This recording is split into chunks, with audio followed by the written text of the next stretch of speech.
I am Margarita Chorne Salazar.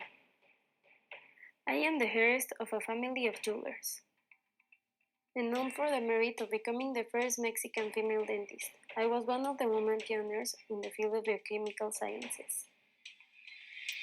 My grandfather was the official jeweler of Mexico City Metropolitan Cathedral, and my father, Agustin Chorne Campos, continues his father's work. He gained an amazing ability on manipulating, modeling, cutting, polishing, and contouring metals. He was also used to work with small pieces and delicate instruments. All these skills helped him afterwards in the transition from jewelry to dentistry. He became a prestigious dentist and taught my brother Rafael, who graduated in 1881, and me, Margarita, who helped him through years in the work.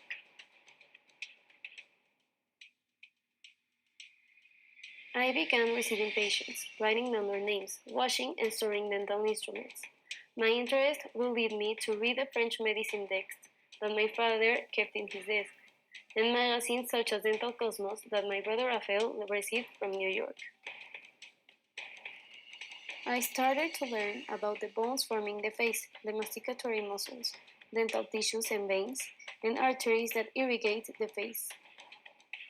3 years passed before my father allowed me to approach patients. I was already proficient in dental laboratory, but with his direction, I learned how to cure mouth diseases. After several years, I knew this was the path for me, but to remain in this profession, I needed a Doctor of Dental Surgery degree. My most difficult undertaking consisted in convincing my relatives to let them carry out dental procedures on them. Maybe you can relate with that too. For 2 years, I went to Dr. Ignacio Charcon's dental clinic, who corroborated that I had the knowledge and the practical experience required to apply for the exam. Later, on January the 18th in 1886, I took an exam where I was tested by Doctors Rafael Lucio, Juan Maria Rodriguez, Luis Riz, and Nicolas Arellano.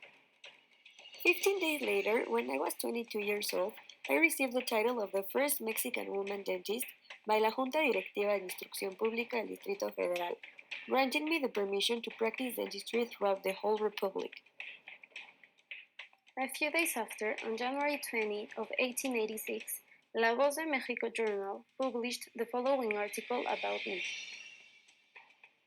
On Monday at 5 o'clock in the School of Mexican Medicine, the dentistry professional exam of our cherished young woman, Margarita Chorne, took place. Daughter of a well-known and reputed dentist, Dr. Agustin Chorne. The jury accredited her for her wide and solid knowledge on the area and answering questions with admirable accuracy. There were plenty of attendees at the event. Most of them were people from the School of Medicine. By the end of the exam, the young student was awarded her diploma by the school secretary, in which unanimous approval of the jury is stated, and she was widely congratulated by the audience members.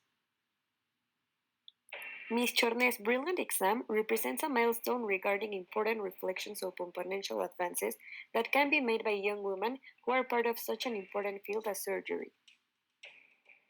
Ms. Chorne is the first woman who has presented this type of exam, and we are certain that her dedication to this field of study, product of her father's diligence, will be fulfilling and rewarding to her and her patients. Chorne's dental laboratory, located in Mesones 24, has an admirable reputation throughout the country. Our most sincere congratulations to this young dentist and her dear parents, for they have achieved plenty, and we wish the Chorne cabinet to continue as one of the most visited in Mexico City.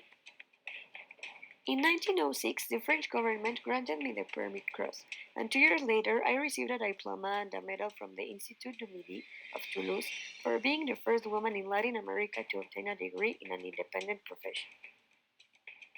After I married lawyer Antonio Dramundo, I practiced my career for almost 40 years until I died on April the 2nd in 1962. My success as a dentist opened doors for women in Latin America and the world, changed its mind about the way women were seen at the time. Thank you very much for listening to my story.